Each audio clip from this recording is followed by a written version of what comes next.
বন্ধুরা দেখতে পাচ্ছেন বাংলাদেশ সেনাবাহিনীতে একটি স্পেশাল ফোর্সে একটি বিশাল নিয়োগ বিজ্ঞপ্তি প্রকাশিত হয়েছিল। তো এখানে কিন্তু আমাদের সারা দেশের নারী পুরুষ সকলে কিন্তু আবেদনটি করতে পারবেন। তো আমরা আজকের ভিডিওর মাধ্যমে দেখিয়ে দিব এখানে কয়টি পদ আছে এবং কত জেলা থেকে লোক নেবে, আবেদনের শুরু কবে শেষ কবে, আবেদন করতে কত টাকা প্রয়োজন, কি কি কাগজপত্র লাগবে, কি কি কাগজপত্র নিয়ে মাঠে যেতে হবে।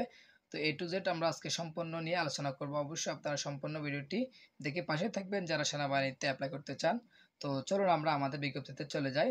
তো তার আগে আমার ছোট্ট একটি রিকোয়েস্ট থাকবে, যারা আমার চ্যানেলটি এখনও সাবস্ক্রাইব করেননি তারা অবশ্যই চ্যানেলটি সাবস্ক্রাইব করে দেবেন। এখানে কিন্তু নিত্য নতুন জব সার্কুলার ভিডিও দেওয়া হয়। তো আপনাদেরকে আমি সার্কুলারটি পরিচিত করে দিই। আমি জুম করে দিচ্ছি। তো এখানে হচ্ছে আমাদের ক্যাটাগরিটি হচ্ছে, প্রথম হচ্ছে ইঞ্জিনিয়ার্স, তারপর সিগন্যাল, তারপর এএমই, তারপর এইচই, আরবিএন, এফসি ও জেএসডি। ঠিক আছে, এখানে কিন্তু অনেক ক্যাটাগরি আছে। তো আমরা কোন ক্যাটাগরিতে কি কি পাস লাগে আমরা বিস্তারিত দেখব। তো আমাদের প্রথমে যোগ্যতাটা যেটা হবে সেটা হচ্ছে আমাদের অবশ্য বয়স। তো বয়স কিন্তু 1 জানুয়ারি 2025 তারিখে সর্বোচ্চ 28 বছর, তবে অ্যাফিডেভিট গ্রহণযোগ্য নয়। ঠিক আছে, 28 বছর উপরে গেলে কিন্তু হবে না। আর এখানে কিন্তু শারীরিক মান, সেটা হচ্ছে শারীরিক যোগ্যতা হচ্ছে পুরুষ প্রার্থীদের ক্ষেত্রে 1.63 মিটার মানে 5 ফুট 4 ইঞ্চি, আর মহিলাদের ক্ষেত্রে 5 ফুট 1 ইঞ্চি। আর হচ্ছে এখানে ওজন লাগবে 57 কেজি পুরুষের ক্ষেত্রে এবং নারীর ক্ষেত্রে 49 কেজি। তারপর বুকের মাপ হচ্ছে স্বাভাবিক অবস্থায় পুরুষের ক্ষেত্রে হচ্ছে আমাদের 30 ইঞ্চি, আর স্ফীত অবস্থা হচ্ছে 32 ইঞ্চি, আর নারীর ক্ষেত্রে 28 এবং 30। তারপর এখানে আসি আমরা 3 নম্বরে শিক্ষাগত যোগ্যতা। তো অবশ্যই আমাদের শিক্ষাগত যোগ্যতা কি কি লাগবে আমরা দেখি। বিশ্ববিদ্যালয় মঞ্জুর কমিশন কর্তৃক স্বীকৃত বিশ্ববিদ্যালয় হতে উত্তীর্ণ প্রার্থীগণ নিম্নবর্ণিত কোর্স সমূহতে আবেদনটি করতে পারবেন। এখানে দেখতে পাচ্ছেন একটি প্রথম পদটি হচ্ছে ইঞ্জিনিয়ার্স কোর। এখানে কিন্তু ইঞ্জিনিয়ার্স কোর পদে পুরুষ পদে যেটা যোগ্যতা লাগবে সেটা হচ্ছে অবশ্যই মাধ্যমিক ও উচ্চ মাধ্যমিক সার্টিফিকেট পরীক্ষা পাশ করতে হবে। তো এখানে হচ্ছে এসএসসি এবং এসএসসি উভয় পরীক্ষায় জিপিএ 4.50 থাকতে হবে। তারপর হচ্ছে ইংরেজি মাধ্যমে অবশ্যই 6টি বিষয়ের মধ্যে ন্যূনতম 2টিতে এ গ্রেড, 3টিতে বি গ্রেড এবং একটিতে সি গ্রেড এবং লেভেল 2টি বিষয়ে ন্যূনতম বি গ্রেড থাকতে হবে। ঠিক আছে, তাহলে কিন্তু আপনি এখানে অ্যাপ্লাই সুযোগ পাবেন। তো 2 নম্বরে যেটা যোগ্যতা লাগবে সেটা হচ্ছে সিভিল ইঞ্জিনিয়ারিং। অবশ্যই সিভিল ইঞ্জিনিয়ারিং বিষয়ের উপর ইঞ্জিনিয়ারিং কমপক্ষে সিজিপিএ 3 পয়েন্ট পেতে হবে 4 পয়েন্টের মধ্যে। তো এই হলো আমাদের প্রথম পদ গেল। তারপর হচ্ছে দ্বিতীয় পদটি হচ্ছে সিগন্যাল স্কোর। এখানে কিন্তু পুরুষ পদে অবশ্যই মাধ্যমিক ও উচ্চ মাধ্যমিক সার্টিফিকেট পরীক্ষা পাশ করতে হবে এবং এখানে কিন্তু এসএসসি এবং এসএসসি উভয় মিলাই 4.50 পেতে হবে, সেম আগের মতোই। আর অবশ্যই শিক্ষাগত যোগ্যতা সেম আগের মতো। এখানে কিন্তু দেখতে পাচ্ছেন অবশ্যই computer science and engineering, CSC, electrical এবং ইলেকট্রনিক্স অ্যান্ড কমিউনিকেশন ইঞ্জিনিয়ারিং অবশ্যই আমাদের পাশ করতে হবে।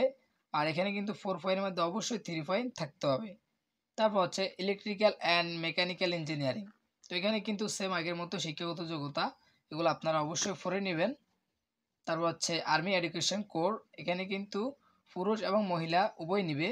এখানে কিন্তু এসএসসি এবং এসএসসি উভয় পরীক্ষায় 4 পয়েন্ট পেতে হবে, 5 পয়েন্টের মধ্যে মানে জিপি 5 এর মধ্যে অবশ্যই আমাদের 4 পয়েন্ট পেতে হবে। এবং শিক্ষাগত যোগ্যতা সেম আগের মতোই। অবশ্যই এখানে দ্বিতীয় নম্বরে যেটা যোগ্যতা দেখতে পাচ্ছেন সেটা হচ্ছে ইংরেজি, গণিত, পদার্থ, ইতিহাস, বাংলা, অর্থনীতি, আন্তর্জাতিক সম্পর্ক, মনোবিজ্ঞান বিষয়ের উপর অবশ্যই স্নাতক কমপক্ষে মানে 4 পয়েন্টের মধ্যে 3 পয়েন্ট থাকতে হবে। তো এগুলো কিন্তু আপনারা বিস্তারিত দেখে নেবেন। তারপর পরটা হচ্ছে remount veterinary and farm core. এখানে সেম যোগ্যতা আগের মতোই। তো এগুলো অবশ্যই আপনারা দেখে নেবেন। তো আমি উপরে দেখি।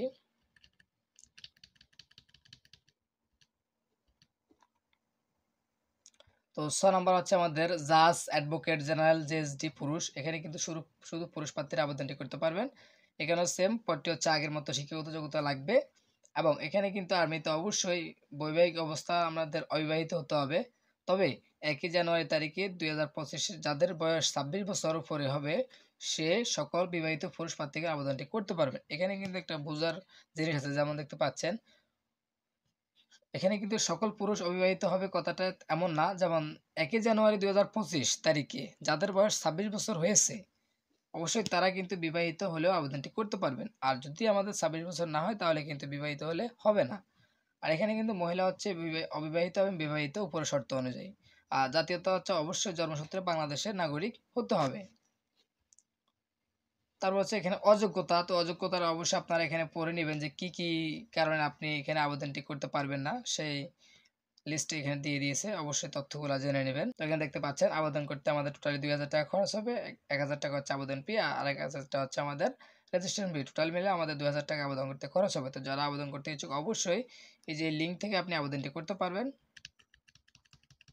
তারপরে এখানে আরও বিস্তারিত দেওয়া আছে, এগুলো আপনাদেরকে আমি দেখিয়ে দিচ্ছি। এগুলা কিন্তু আপনারা এখানে সম্পূর্ণ ভিডিওটি স্টপ করে পড়ে নেবেন। এখানে কিভাবে নির্বাচন করা হবে, কিভাবে প্রশিক্ষণ দেওয়া হবে, আপনি কি কি ভাতা পাবেন, বেতন ভাতা কেমন, এগুলো সম্পূর্ণ এখানে দেওয়া আছে। তো অবশ্যই আপনি মনে রাখবেন আবেদনের শেষ তারিখ হচ্ছে 10 আগস্ট। যারা আবেদন করতে ইচ্ছুক অবশ্যই দ্রুত সময়ের ভিতরে আবেদনটি করে নেবেন। ধন্যবাদ।